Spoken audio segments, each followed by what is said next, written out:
Welcome to Knot Wars, where we pit fishing's best knots in a head-to-head competition to determine which knots you can count on. Each week we're going to tie and test two of the world's strongest fishing knots. The loser goes home, the winner advances to next week where it faces another tough competitor.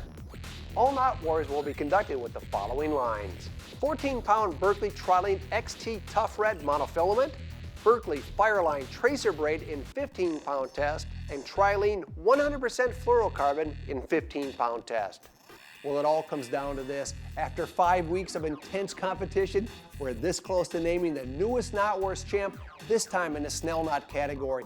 If you've been watching the show, you'll know that the basic Snell has been mowing down the competition, and today it faces its final challenge. Hey, if you missed last week's show, here's a refresher on how to tie the basic Snell.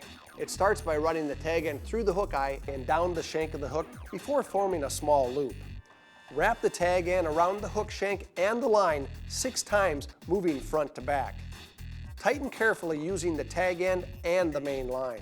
Incredibly strong and super easy to tie. That's our reigning champ, the basic Snell. Now our challenger today, the lock knot, is not an easy knot to tie, but it just may have what it takes to win the competition. Here's how you tie it. Run the tag end down the hook and form a loop around the shank near the bend before bringing it back up to the hook eye. Insert the tag end through the hook eye from the front. Now, using the tag end, make 4 wraps around both the doubled lines and the hook shank before passing it through the loop created in step 1. Tighten carefully using the main line first and then both the tag end and the main line. Now that's the lock knot, and it's a strong knot, but is it strong enough to beat the basic Snell? Let's find out.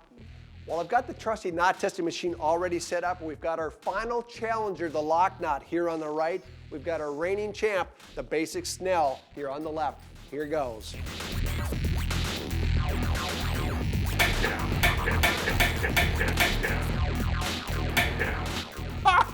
Did you see that? What a battle to end the Knot Wars competition. Look at these scores, over 20 pounds with mono. You know what? Both the lock knot and the basic Snell are phenomenal. However, the lock knot averaged just a little bit less, just in the high 19s, while the basic Snell ended up over 20 across all 3 lines. And you know what that means.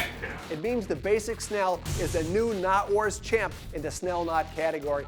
Hey, I've mentioned several times this season that you want to learn this information. These are among the strongest knots we've ever tested in the 4-year history of Knot Wars. You need to learn these knots, and you can do so by going to fishingclub.com and clicking on Knot Wars. Or better yet, check out the new Knot Wars iPhone app, now available. Knot Wars, because no good fish story ends in a broken knot.